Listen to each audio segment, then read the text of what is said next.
Thanks everybody, and welcome everyone to our special webinar on how to unlock a sustainable future. Sustainability, as everyone knows, has been a hot topic. It's been a huge topic of discussion that's been getting a lot of visibility, a lot of traction over the last several years, and not least of which by the fact that we've been seeing a lot of consumer traction as well over the past several years. And that's led businesses to think hard about the impact of sustainability on our revenues and our profits. And as a result of that, we've seen a lot of movement. We've seen a lot of innovation. We've seen a lot of efficiencies, a lot of thinking about how sustainability plays out in terms of impacting shareholder value. And shareholder value, not just in an economic sense, but in a brand value sense as well, right? So impact on reputation, impact on social equity and responsibility, social standing, and all of these aspects are material, and we're reading about them and we're seeing them on a day-to-day basis in recent years. But the reality is issues remain. And there are issues around this topic and I'm now talking from an internal business perspective, ranging from divergent policies across businesses in terms of how they think and act on this topic. In terms of stakeholder expectations as to what they should be doing and how they should be going about doing it, as well as differing knowledge on the part of individuals in terms of how this all plays out practically in terms of their day-to-day roles and in terms of their company's mission and where they're trying to go. And of course, all of this translates into the classic, the one thing, if I had to encapsulate the biggest issue that comes up when we talk about this topic of sustainability, is the cost to ROI trade-off, right? So how do we think about this? And how do we need to think about this as we go forward? And that's the topic of today's webinar. And so for our conversation today, we've assembled an esteemed set of panelists to share their perspectives, their thoughts, their thinking around this topic of sustainability. I'm going to let everyone introduce themselves, but I think everyone knows our guests, our panelists today are Graham Crawshaw from CASME, Bertrand Concret from Henkel, as well as Thomas Goodison from Bayer. Right, hello everyone. Yeah, Graham Crawshaw. I'm the services director at CASME, looking after all the procurement content of everything that we do, whether it's our benchmarking roundtables or the insights. So delighted to be here. So thanks, Emma. Thomas Goodison, nice to meet you all. Thank you for coming. It's really great to see so many participants. I have the pleasure of leading the procurement function in Bayer, and together with Bertrand, I've had the pleasure of launching the Sustainable Procurement Pledge almost exactly 1 year ago. We just had our first birthday. So a lot of conviction and passion that sustainable procurement is our responsibility, and we have a lot of work ahead of us. Hi, I'm Bertrand Concret. I'm the CPO of Henkel. I'm also leading the global supply chain of Henkel from Amsterdam. And I went also through the journey of leading the TFS organization, Together for Sustainability, with many of my colleagues of the chemical industry, of you, Thomas. And as you just mentioned, a year ago, we kicked off SPP, and we will probably talk about that a bit later. Yeah, absolutely. And I'm Omar Abdullah. I'll be facilitating the conversation today. I'm a co-founder of the Smart Cube. We are a procurement intelligence and analytics organization. I've been working in this space with clients, both in a consulting capacity and the Smart Cube capacity for the last 25 years on a range of topics, including this topic of sustainability. All right, so let's lay out the agenda for our conversation over the next hour or so. There are 3 topics that we're going to cover as part of our conversation. The first part of the agenda, we'll talk about this idea of value-based procurement and what does it practically mean? How should we be thinking about it? How do we structure that in our heads? So we'll get into some detail around that, and of course talk about this whole cost versus ROI trade-off. The second topic, we'll move a little bit beyond metrics per se and talk about inclusion and diversity. Now, when we talk about sustainability, there are an integral component of that is social responsibility, ethical behavior. And so inclusion and diversity is a natural component when we talk about sustainability. So we'll dive a little bit into that, talk about how that plays out in terms of practical sustainable procurement policies. And then the third part of the agenda, and actually this third part is going to be filtered throughout the conversation today, is what are the practical steps that we can take to effect change? In other words, what can each of us do going away from this particular conversation to begin to think about how we can practically affect change within our organizations, both at an individual level and more broadly as well. And Thomas, I'd like to ask you to start. What brought you to the realization that sustainability was no longer an option, but it's a necessity? Was it something gradual? Was it sort of a single event that sort of brought you to that point? So I think it'd be good for all of us to hear your thoughts on how this whole idea evolved to be a necessity. So Thomas, please. I think it's been a sort of a long time in the making. Throughout my whole professional career, I have always had topics that were closely associated with sustainable practices and striking that balance between environmental, economic progress. So I think it's been gradually increasing, but probably the trigger point where it got much more vivid in my day job was probably already when maybe, 10 years ago, when the whole roundtable of Sustainable Palm Forum started their activities. You may remember there was the Kit Kat campaign, and there was a discussion being raised also by Greenpeace around the practices linked with palm oil.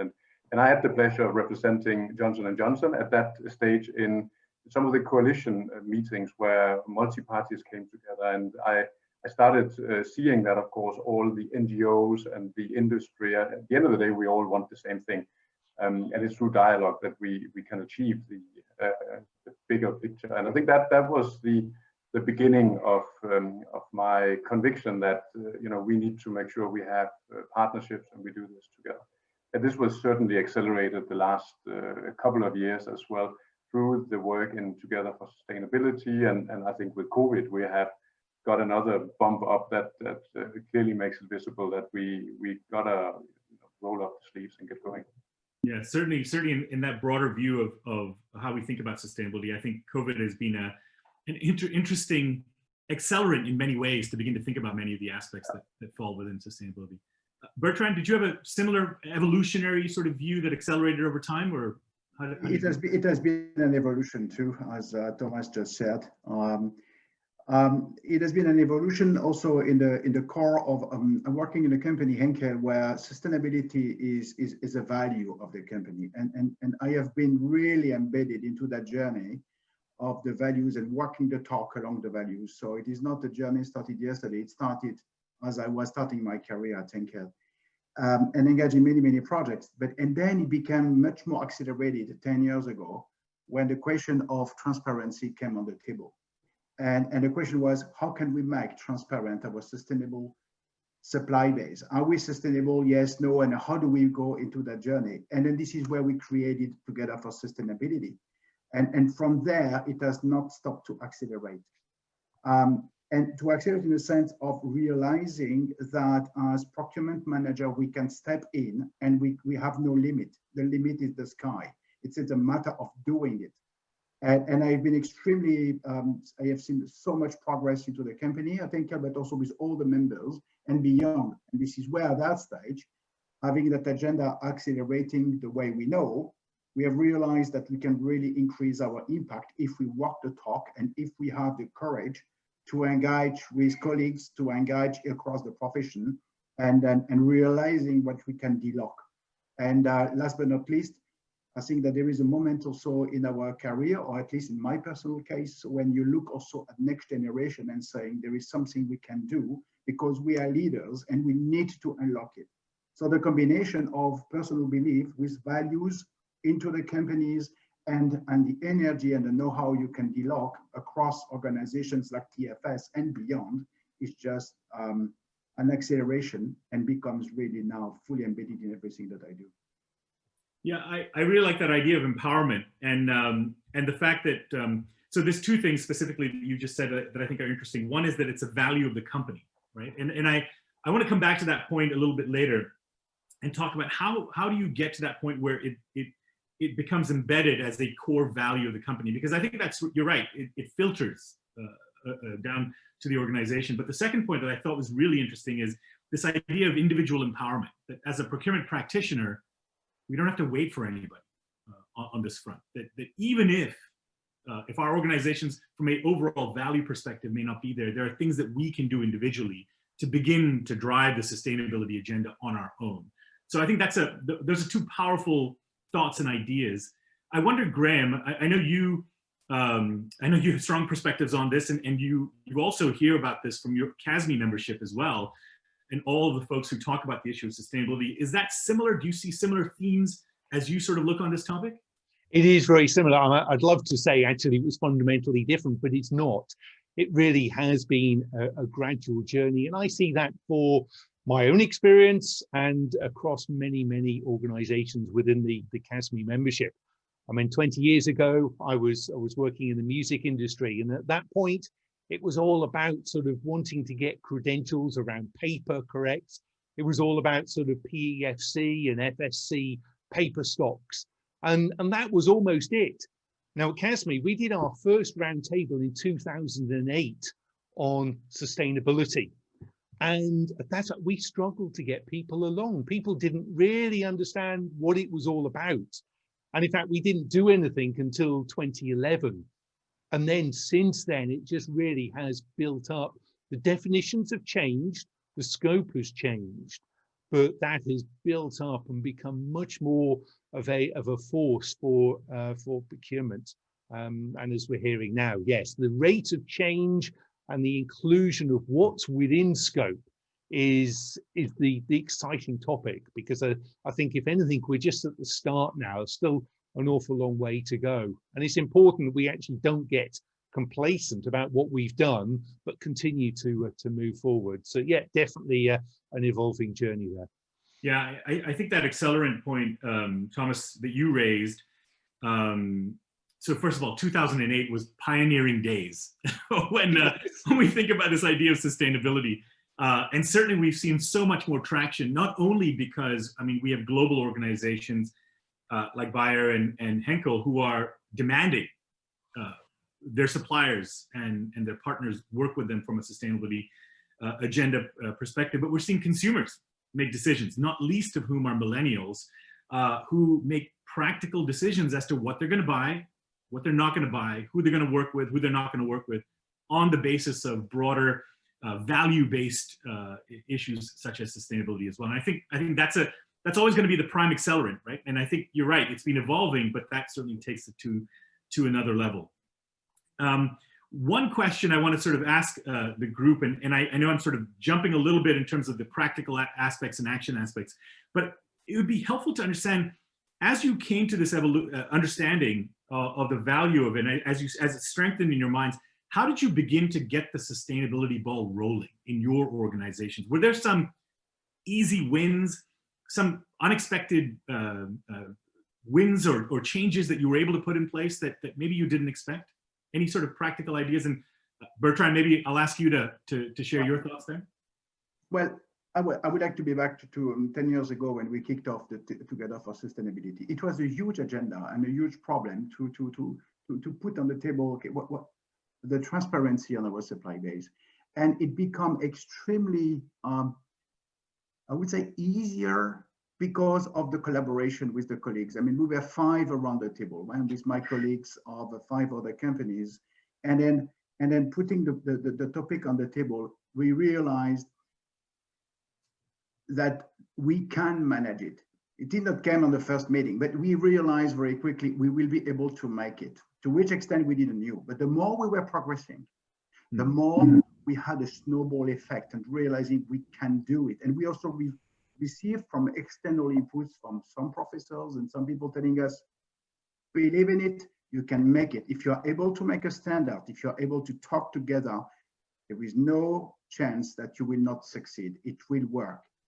And this has been really a realization that we can unlock so much as procurement managers. It is just a realization together, and to gain that momentum, to gain the trust, and to say, we are more than that, we are leaders. And as leaders, as CPOs, we can make it. And we have been inspired by all our teams, We have been inspired by our companies, and today we have what we have. And at that stage, I mean, it is just an honor that we see that organization going through 10 years. 10 years is a big achievement. So rolling was based on collaboration, and from that collaboration, we have gained the momentum. And of course, every morning you need to reinvent yourself. You need to gain that momentum for tomorrow. But it has been extremely great experience, at least for me personally, and for the organizations. That's really interesting. Thomas, was that a similar sort of experience for you? Well, I totally echo that, because I think 10 years ago, when these first conversations took place, there was many unknowns, and even the notion that competing companies would actually get in the same room and make a conscious choice that we are not competing on our sustainable practices. In a way, we are not competing on the future of our children. That was quite a big sort of thought back then. Of course, it needed to be cleared by legal, by antitrust, because there are rules that we need to follow. But I think that mindset that once we talk about the future of our kids and we talk about the future of the planet, we are not competing on that one. There are many other areas we will compete, but not on that one. And I think that's a mindset which is spreading as well. We still see many companies who is walking on their own. And of course, what we want to invite everybody to is, think twice. Maybe there is a smarter way, and maybe you can collaborate without breaking any rules. Yeah, I go back to, when we were having our conversations preparing for this webinar, I think you all made the point that you are not alone, right? So stop trying to go on this journey by yourself. You can certainly do that, but it's a much harder, much more difficult road. And I think what you're pointing out is, it's interesting because Bertrand, when you started talking about collaboration, my first thought was, oh, it's collaboration within the organization and getting our colleagues together and talking about this. But of course, to what both of you are saying is it's beyond simply our internal organizations, across our peers, across the industry, and setting some standards in terms of how we're going to operate, what the right thing to do is. And I think that's powerful. It's a community-based approach, and that's just part and parcel of the whole sustainability idea as well. I think that makes a lot of sense. If I may, I mean, this is also, it's very much related to scalability. I mean, we talk about huge elements to solve and to work on and to move. So, I mean, scalability is an obvious element which engage immediately into collaboration and acceleration. How do you want to, and everybody starts with maybe more questions than answers. So don't look after more questions to questions. Someone has an answer. Someone has a practice or flops. Be humble, make it, look at it. And this is where that sense of collaboration on that agenda, the most important was, what is the question we want to solve? We cannot solve everything at the same time. What is the question? At that stage, it was for us transparency. Today, it could be another topic, CO2, but what is the problem to solve? Understanding the problem mobilizes, and from there, open mindset, accelerate, and impact. And I think the tangibility is obvious. And as long as it is tangible and managed into what we want to perform and really measure, from that point of view, it delivers a massive purpose and impact. Yeah. I'm sorry, go ahead, Tom, please. I mean, you were talking about sort of practical examples, and if I'm thinking more from the category managers level, which is typically who we are representing, I think, yeah, it's a question of saying you can do something, because as you say, Bertrand, you could almost, it's so overwhelming, you can end up doing nothing. So what I've seen over the last 10 years is the sort of the selection of projects that have been often initiated between procurement and other business stakeholders, and actively just try it. And it's about then getting the message across to people who are interested and working out who is on your side, who is interested.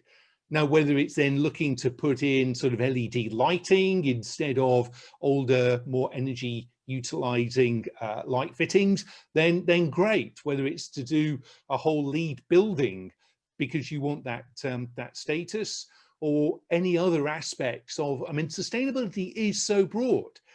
but you've got to almost pick what you're going to do it well, and get the word around. Procurement is not great at saying that it's done a good job. Now, maybe at CPO level, it's better, but generally most companies, procurement is not out there saying, you know what, we've done a great job here. So much of the emphasis is on cost. And I think what we're seeing more so now is the fact that you can still achieve the projects under the sustainability banner and get the cost saving and get that message out that you're making a difference. And maybe, Omar, if I just want to, because you said something that I hadn't actually really thought about for a while, but you're right. Of course, there is a need for internal alignment, and there are probably many organizations who don't necessarily enjoy that. Now, I think both Bertrand and I are in the lucky situation that a lot of these early conversations took place 10 years ago. And in both organizations, we have an integrated sustainability strategy. We are both committed to the science-based targets. You know, we have a roadmap for the next 10 years, which is incredibly focused, and that doesn't leave time to debate endlessly. So, you know, the whole organization is walking united in one direction. But it's true, we are probably very lucky here. So obviously, you need to have alignment within the organization. Make sure that it becomes part of the company DNA. It's something that the message, the tone from the top is crystal clear. Yeah. And then you'll find that the activities are quite nicely lining up and making sure you're working on the right topic.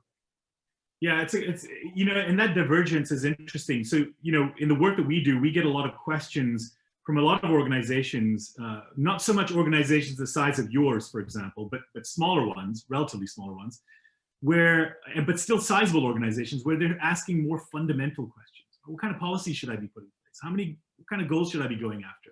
How broad should I set this agenda? And one of the things that I just take away from this conversation is it's interesting is pick one problem at a time. Mm.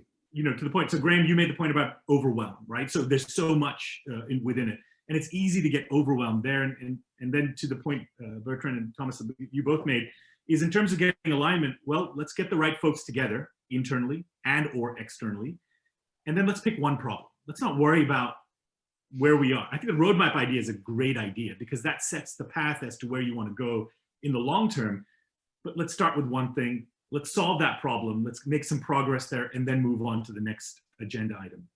So, Omar, I just thought, perfect timing. And Thomas, this was your phrase again that we used when we were preparing this, but the power and the passion. I think that is so insightful to recognize, and you summarized it by saying those with the power may not have the passion. So typically in companies, it may be the senior leadership, the CPO, the senior management, they've got the power, but actually it can be those who are, let's face it, younger, that have come from that generation, that have got the passion for so much of what we're talking about now. And it's how to bridge that gap or get both power and passion working together. So I hope you don't mind me railroading that statement, but I think it's so relevant for many companies. You've got to have that in balance. But what a power when you've got both the senior leadership and those with the energy, enthusiasm to make a difference working together. So just on that point around leadership, let's kind of dive into the first agenda topic. I think this is fascinating, but let's maybe ground that a little bit, and let's talk about our first agenda item, which is around value-based procurement. Right? How do we think about it? I guess let me ask. Let's say Bertrand, maybe why don't we start with you? How do you think about how do you define value within your organization, and how does the concept of sustainability play into that definition of value? Well, the value that of procurement is really to fully embed everything that we are delivering into the organization, completely embedded into the values of the companies. I mean, for what do we stand for? It is not only the what at that stage, but it is for what is Henkel standing for. And from there, then we can move on to all the elements that we are engaging into the business. So we start with the values, we engage into the business strategies, We engage with the expectations from customers and of consumers. And from there, we can derive all these elements which are characterizing the value. So the value is, of course, into our contribution to the margin of the companies. Of course, it is there, but it is even more than that. And I think 2020 has shown us the importance of resilient supply chain, risk management, and it is also into the innovation and innovation contribution towards customers and consumers, and sustainability is fully embedded also in this, and values is people. So I mean, this is an ecosystem, and this is that ecosystem which forms that value, and that value where you can say, as procurement, at the end of the day, we are contributing to that element, which is really enriching the companies, but also all the entire ecosystems prior to the company and after the company. So this is the way we do see add value, when I do see add value, and of course, into that agenda, sustainability is everywhere. Yeah, yeah. Thomas, does that align kind of how you have thought about the definition of value as well? It is, and I mean, just think about it. What great a function we are part of, that we can actually add value on all dimensions of the company's existence. So of course it is the P&L, and it's the balance sheet, it's the equity, it's the reputation of the company, it's transforming business models, and you know, driving the top line through innovation, sustainability.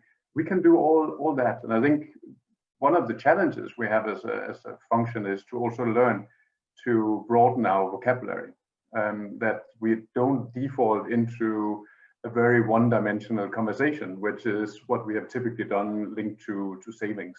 You know, we need to build that vocabulary and talk about other things. And I had a wonderful boss once, and he always reminded me, you know, you are your conversation. And if the only thing you talk about is, you know, how great a savings initiative you've just been completing, that's exactly what you're going to be. So, you know, the call for all of us is to broaden our vocabulary and accept that we are different things to different people, and have that, you know, reflected in a value dimension. And that's going to be different company to company, but you got to widen your vocabulary, and you are your conversation. Yeah. There is something, if I may, Omar, we discuss very often with Thomas. It is, I mean, as procurement managers, we are here to unlock the value of the supply base. And just that is a tremendous value, which is there across all what you just said, Thomas. In the P&L, in the top line growth, bottom line, everywhere, and sustainability.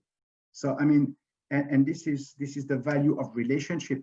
This is the value of qualifications. This is the value of open dialogue and active listening. And all of that is unlock the value. The value is there. And this is so important to capture it, to mobilize around, and everybody into the organization having a mission and a role to unlock a value at any day, every day. Yeah, I like that phrase, unlock the value of your supply base, because that automatic, and then if you align that with the company ethos and the company value set, I think there's so much to be done there, well beyond cost. And Thomas, to the point that you also made around procurement being in such a unique position, and that's always struck me, right? You know, I've been doing strategic sourcing since 1995, right? The early-ish days, I suppose, for all of this, and when it was very much squarely on the focus of cost, dollars only, right? And now there's so much more that we think about. So I think broadening the vocabulary, you know, I love that. You are your conversation. And in line with that, if you unlock the value of the supply base, there's so much more that we can focus on from a broadening the concept perspective. Graham, from the CASME community, do you see that broadening of that vocabulary? Are you seeing folks talking about much more than simply the dollars and cents that are involved there? I do, but it's a tough one. I mean, I prefer to almost talk it through. The savings are what procurement has to do. So just stop moaning about it, get on, achieve it, and do it. But don't go on about it. just quietly get on with the savings, and actually a lot will materialize through the good things, the projects you're doing anyway. What you need to be selling internally and promoting is all the other values that we've been talking about. So it's still there. And for many companies, the reality is that people get their bonuses based on savings and savings alone. But that doesn't mean that that's all that you should be focused on. And I'm seeing a lot more, I mean, risk and reputation, just two words that so many areas of procurement can actually add so much value to really demonstrate to the business the importance of getting it right and doing some of these initiatives. So savings, yeah, it's there, but don't keep going on about it. I like that point in terms of measurements. So, and Bertrand and Thomas, either of you can answer this, or both of you can answer this. How do you ensure that this broader definition of value is being delivered? If we can just maybe focus on the teams that you manage, right? So that your direct reports and the teams below them, how do you ensure that these sustainability, this value, broader value set of goals are being met over the course of any given fiscal year? Either of you can take that. So, I mean, it is obvious that number one, it is embedded into our strategy, and it covers the entire scope. So it's a 360 strategy, and all the segments, as we just mentioned, from related to the P&L and the customer service. I mean, this is what is the value and innovation management are there with all related enablers that you need to manage. So that's the agenda. This is not something which can be invented over the weekend and put in place on the Monday morning. It needs to be embedded and fostered. And that's the way we have also increasingly brought the topic of sustainability into the agenda. I talked about sustainability with transparency and compliance, and now we are moving up to what we call responsible sourcing, and responsible sourcing embracing positive climate impact, circular economies, and social impact. But all of that being, again, embedded into the strategy of the procurement organization itself, embedded into the strategy of each of our business units. So that's what makes procurement as part of the business. Procurement is not a separated organization that functions somewhere else. It is into the business and focus business and consumers. That's what counts. So that's why it is. And then you can relate it to the dashboards, and you can relate it to all what you wish, but it is there. It is in. This is the mission. And then this is what drives then people development and all your activities related to organizational setups and people. Yeah, I mean, I can only echo that. It's balancing. You got your financial, you got your non-financial, you got your KPI processes, and of course you keep an eye on that. But I think most of the organizations are going through some degree of disruption right now. And it's more a question of to which extent are you as procurement unlocking the value of your suppliers, able to connect the external opportunity with the internal business need for business transformation. And the way that we have our procurement team organized is also through business partnering teams. So in the business partnering teams, they're sitting with the requisitioners of the stakeholders. And of course, the priorities of R&D is different from manufacturing, is different from sales and marketing. And it's important that we understand what they're working on and transforming them so that we can also deliver the joint value. And for me, it's much more important, what are the conversations I then subsequently have with the divisional heads in the marketing or in R&D?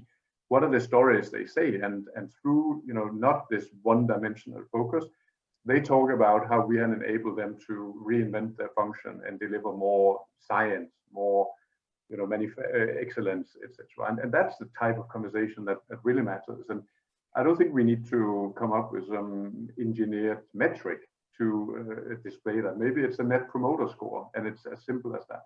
Mm-hmm. So really, I was just making notes as you both were talking, this idea of business partnering, and maybe this is an obvious question, but let me ask it anyway. Do you feel that by broadening that definition of value, by incorporating aspects of sustainability and other factors into the definition of value, and then talking to the business partner, your business units about that, through your teams.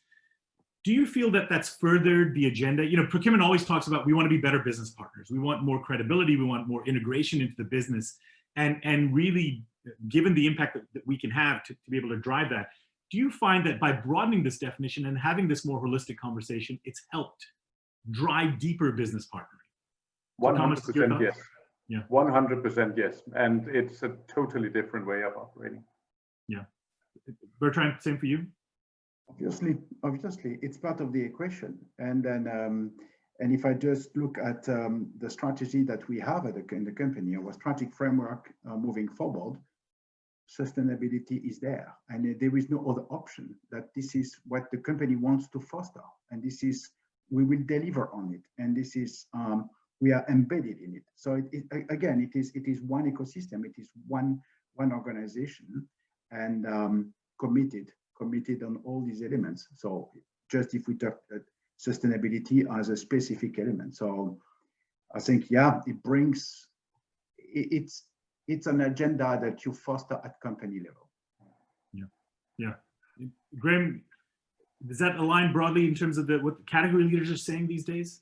I would say yes. I think for those companies that don't get it, and I think there are probably an awful lot of them that don't get it at the moment, then it's still a way forward for procurement to try and move things forward and make a difference. So even if you haven't got that internal support, then there's probably no better way to try and make a difference internally than picking up a project that is on this sustainability agenda. So you can't go wrong, really. You just need to pick something, and as we say, just get on with it, do it, and tell everyone the difference that you can make. Yeah. I think also, Omar, maybe the experiences that we've had with COVID, and here I can certainly share what we have experienced in Bayer, is that the investment we have made into relationships, and with relationships are companies who are sustainable, who understand what we're doing, and who is there to help us when we need them. That really meant that throughout the whole COVID crisis, we called in favors that we needed from the friends that we had. And that meant that the supply chains were uninterrupted throughout the whole period. Knock on wood, so far so good. But for us, we need to deliver medicine. We need to make sure seeds go in the ground. So it is about health and avoiding hunger. And with that, we have certainly now built a good use case that also shows that you have to nurture these relationships. You need to figure out who is your friend, who can help you. And that's where procurement, again, is uniquely positioned. And I would say maybe 10, 15 years of e-auctions and short-term contracts hasn't necessarily helped that agenda. We have a little bit of soul searching to do and reflection and rebuild some of the more traditional values of good relationships. And that's certainly something that procurement is excellent at position for. Yeah, I think that's a great point. One of the hallmarks, I would say, from a procurement perspective over the last 6 months with COVID and the pandemic has been that we found out if we are the customer of choice or not from a procurement and supplier point of view. And I think a lot of companies have sort of figured out, to your point, that the decades of sort of auctions and cost focus can have a detrimental impact when it comes to times like this, when you really need to be collaborating and partnering with folks. So I think that's spot on, absolutely fair point. Which the other key thing that's been very obvious over the last 6 months, not necessarily directly related to COVID per se, but certainly over the last 6 months, has been this issue, or the topic of inclusion and of diversity.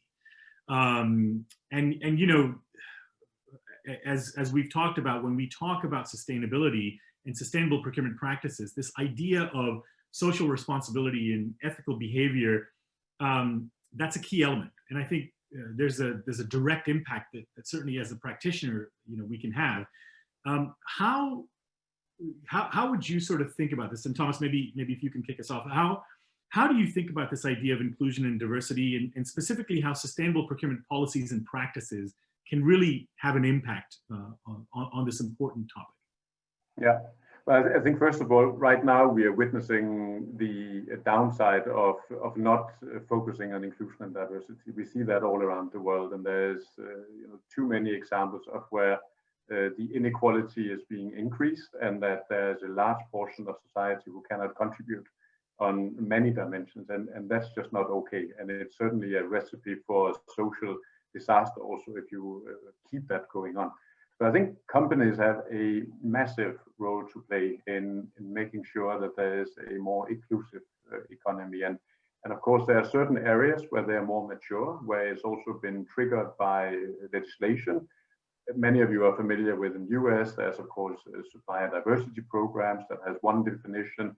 But you see that in other parts of the world. And companies shouldn't wait for the regulators to do this, because at the end of the day, it makes a lot of sense. You are having a positive impact in the communities where you operate, and we can do that as well. We can find ways of inviting small, medium, micro enterprises to participate in what we are doing as a company. And I think we see now, even on technology, on the back of some of the marketplaces, there's some interesting tech solutions coming up that also allows companies to channel some value towards companies who are less mature and who may otherwise not be qualified for inclusion. So super topic, and of course it's on the outside and equally on the inside. So what is it that companies are doing around I&D as part of their own DNA? So big topic, and yeah, something we all have to be better at. Yeah. Bertrand, your thoughts? And then I think that we have the opportunity as procurement managers to shape the supply base that we have the opportunity to invite and to embed into our organizations. And as we were talking about working with companies being extremely dedicated to sustainability, diversity and inclusion is part of the agenda. And that's also the opportunity to really reflect and to really embed also diversity and inclusion in everything that we are aiming to develop also with our suppliers and our partners. And from there, we can learn also very, very much for our own companies, for ourselves. And I think this is this agenda, which in 2020 probably went to the next degree of opening very, very much our understandings, also including diversity and inclusion into that very specific agenda that we have the chance to run at Procurement. Yeah. And I think, and Graham, it'd be good to hear your thoughts on this specifically as well. And particularly if you go back to an idea that each of you raised earlier around resilience of the supply chain, particularly in the last several months, and then this whole idea of diverse suppliers and then local sourcing, or regionalized sourcing, local sourcing as it plays in. Do you sense that opens up greater opportunities for us to even accelerate this idea of inclusion and diversity and bring in a more diverse set of suppliers and really expand the way we're working while also meeting the needs of supply chain resilience that we're trying to put in place? I mean, my sense is it's an opportunity. Your thoughts around that? It's also my sense. Sorry, Thomas. Yeah, go on. No, sorry, Graham, sorry. I just would agree. It's also my Oh, you agree? Yeah, I mean, totally. I see all the actions around the diversity inclusion being there to actually create a level playing field for suppliers. So you're not going to go with a supplier that's a lot more expensive or the solution isn't as good, but it's getting the doors open so that you can be aware of those companies. Now, it is more advantageous in the US. Every supplier has got the appropriate coding, so it's much easier to identify. Similarly, in Australia, for example, I think where we struggle in Europe is actually identifying. There's no easy way to readily identify suppliers that meet that criteria. But I think the objective is to get that level playing field, to get in some of those innovation and ideas that are there, just need teasing out. Yeah, sorry, Bertrand, were you going to add anything there? Okay. No, I think that's a fair point, and that's right. I think we're certainly seeing this conversation move global. I mean, the US, I'm based in Chicago, And the US has been having this diversity conversation for a long, long time, and varying levels of success, right? I think some folks have made some good progress. I think some folks have made some progress. I think a lot of folks have made little progress, but certainly the lens has always been there, and the lens has become stronger for the right reasons. Well, we can call them for unfortunate reasons in terms of underlying causes, but for the right ultimate reasons in terms of in terms of where we want to go as an organization, as a community. Certainly that lens has gotten stronger, but I've also noticed that it's become stronger globally. It's not just diversity is not just a US thing, it is a global thing, if you will. So certainly a key aspect, and it's great to see this topic being included as part of the overall conversation, because again, going back to the point of the influence procurement has, this not just the spend volume that it sees, but just the pure influence in terms of shaping the nature of the companies that we're part of. I think there's so much the impact that we can have in this space. I think there's also one aspect we need to consider, and again, we need to put a mirror in front of ourselves. And also in the preparation for this panel discussion here, somebody also very appropriately highlighted that this is an all-male cast, which is true. So I think also here, as we are moving forward, also building leaders of procurement, we need to make sure that we have much broader diversity represented from the gender dimension, that we have more female CPOs, that they get featured, that they become role models, that through that we're also more conscious about this here. So I think it's very, very good that we are more reflective, but it probably starts with looking at ourselves, and here again, as procurement, we just have stuff to do. It's not good enough. Yeah, fair point. I think reasonable progress over the years, but certainly much more that we can do, much more as we go forward. So the great thing about having all of this conversation is it's interesting and it's enlightening in terms of sharing a lot of ideas. The only downside is we only have an hour to do this, so we have about 9 minutes left. So I'm going to jump onto the last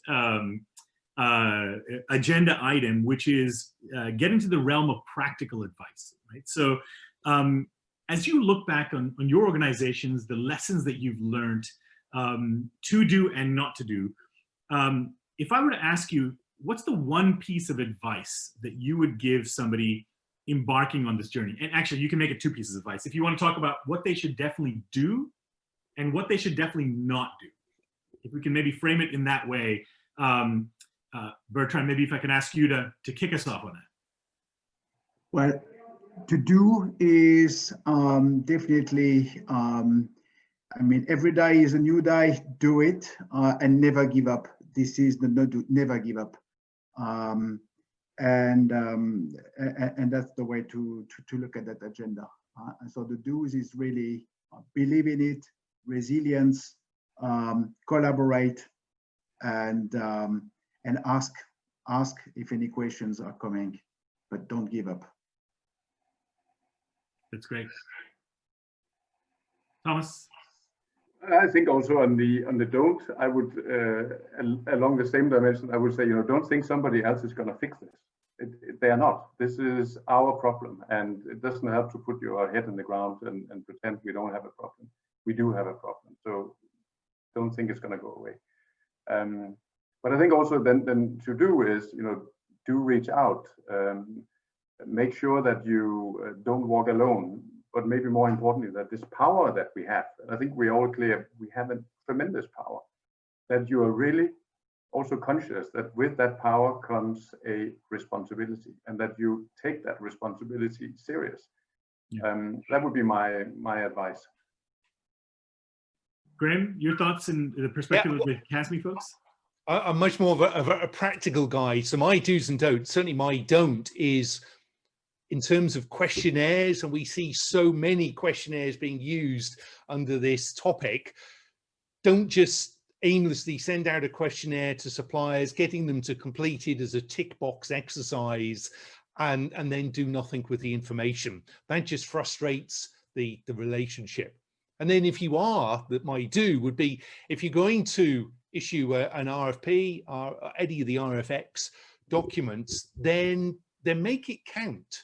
There's a lot of debate in terms of, well, should sustainable matters count for 5% of the evaluation? We've seen a company recently saying actually they're going to make theirs 15 to 20%. So I think you need to be giving thought as to the practicalities as to what you're communicating to the suppliers and what impact you want their work to have on you. And then you need to be consistent in terms of measuring that in the process, and just avoid tick box exercises as well. Yeah. Thank you for mentioning this. Be very consistent into your decisions too. I mean, very strict. I mean, when you go into this journey, it implies also to take decisions accordingly. Yeah, fair point, fair point.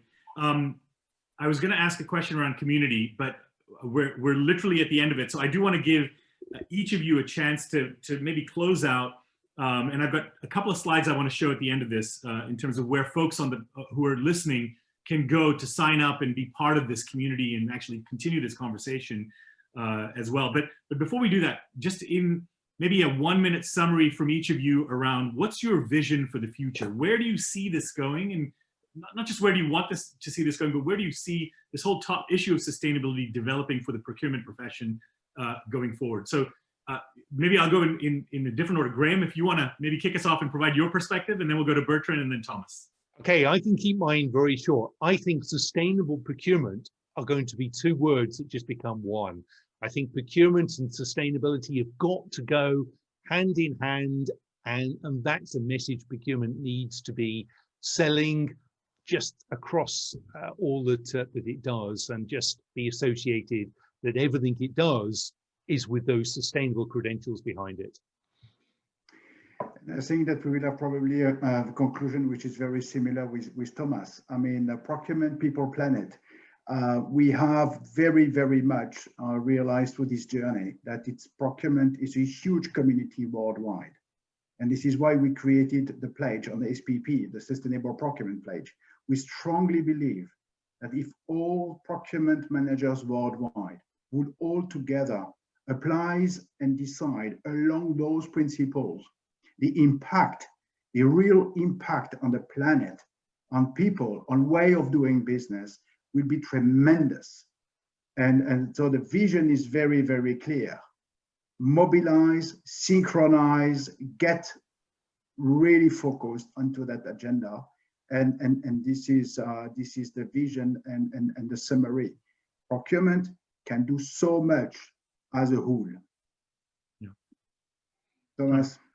Yeah, no, I really agree. I think there is enough consensus in the scientific community to make it crystal clear of what happens if we don't do something. And it's a route which I think none of us would like to see.